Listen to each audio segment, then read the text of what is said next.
Halo, selamat datang. Pernah kepikiran nggak sih di zaman serba digital kayak sekarang ini, siapa sebetulnya musuh terbesar negara kita? Nah, itu pertanyaan yang dalam banget. Hari ini kita bakal coba bedah bareng konsep kewaspadaan nasional. Ini bukan sekedar opini ya, tapi berdasarkan analisis tajam dari Dr. Widiatmoko, seorang alumni PPNK Lemhanas RI. Yuk kita cari jawabannya sama-sama. Oke, kita mulai langsung dengan satu pertanyaan yang mungkin bakal bikin Anda mikir ulang soal keamanan negara. Coba deh, renungkan sejenak. Siapa sih musuh Indonesia yang sebenarnya saat ini? Jawabannya mungkin agak di luar dugaan. Kalau yang terbayang di kepala Anda itu tank, jet tempur, atau tentara berseragam, coba deh geser dulu gambaran itu. Ancaman yang kita hadapi sekarang jauh lebih licin, lebih kompleks, dan seringnya nggak kelihatan. Betul, medan perangnya itu udah bukan lagi di darat atau di laut, tapi pindah ke dalam pikiran kita. Para ahli menyebutnya perang generasi keempat. Ini adalah perang senyap, perang yang nggak kasat mata. Tujuannya bukan lagi menduduki wilayah secara fisik, tapi menaklukkan sebuah bangsa dari dalam dengan cara mengobrak-abrik kelemahan di bidang ideologi, sosial, dan budayanya. Nah, di dalam perang tak terlihat ini, ada dua taktik utama yang wajib kita kenali. Yang pertama, perang asimetris. Ini fokusnya ke metode serangannya, yaitu menghantam titik-titik lemah non-militer kita. Yang kedua, perang proksi. Kalau ini fokusnya ke pelakunya, di mana musuh yang asli itu ngumpet di belakang pihak ketiga buat mencapai tujuannya.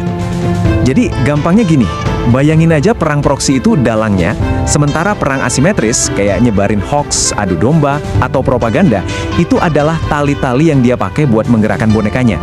Keduanya ini sering banget jalan barengan buat bikin kekacauan. Oke, sekarang mari kita zoom in lebih dalam ke medan perang digital di Indonesia. Di sini ada sebuah paradoks yang menarik sekaligus mengkhawatirkan. Coba lihat angka ini. Wow, 170 juta orang Indonesia itu pengguna aktif media sosial. Itu lebih dari setengah populasi kita. Ini kan nunjukin betapa terkoneksinya kita semua.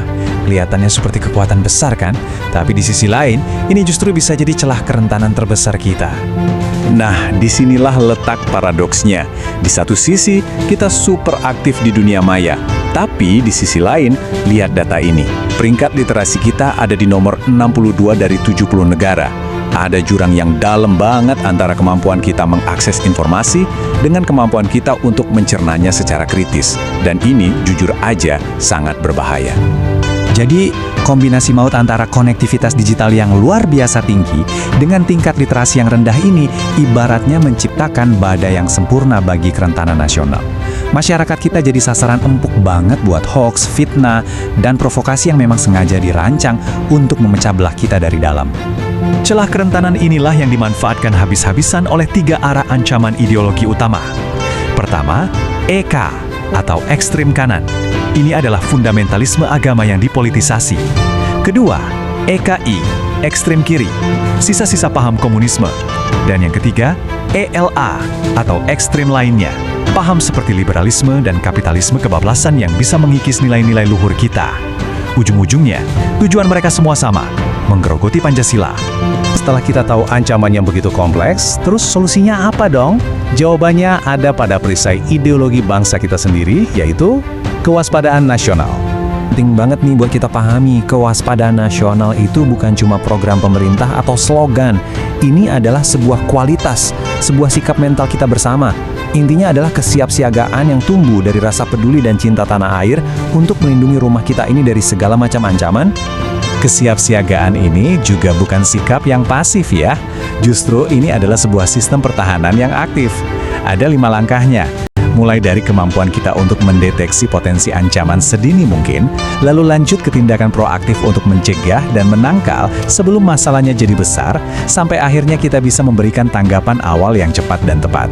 Dari semua sistem pertahanan ini, pemerintah, TNI, Polri, intelijen, ada satu elemen yang perannya paling krusial.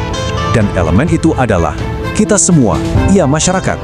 Kita adalah garda pertahanan terdepan. Ini bukan lagi sekedar teori, tapi aksi nyata yang bisa kita semua lakukan setiap hari. Mulai dari jadi filter informasi, bukan sekedar penyebar berita. Terus, tingkatkan literasi digital diri kita sendiri. Hidupkan lagi semangat Bhinneka Tunggal Ika dalam obrolan sehari-hari. Dan yang penting, berani bilang tidak pada politik identitas di lingkungan kita. Setiap langkah kecil ini adalah kontribusi nyata untuk kewaspadaan nasional. Jadi, kita sampai pada sebuah panggilan, sebuah ajakan untuk seluruh elemen bangsa. Pertanyaan ini bukan buat kami jawab, tapi untuk Anda semua renungkan. Dalam peran Anda masing-masing, entah sebagai pelajar, pekerja, ibu rumah tangga, atau apapun, apa yang sudah dan akan Anda siapkan untuk menjadi bagian dari perisai pertahanan bangsa ini? Sebagai penutup, kami ingin menyampaikan pesan dari Dr. Widiat Moko untuk kita semua. Mari kita bahu-membahu sebagai garda terdepan untuk mempertahankan persatuan bangsa dan kedaulatan negara. Ancamannya mungkin tak terlihat, tapi kewaspadaan kita harus nyata dan terasa. Terima kasih sudah menyimak.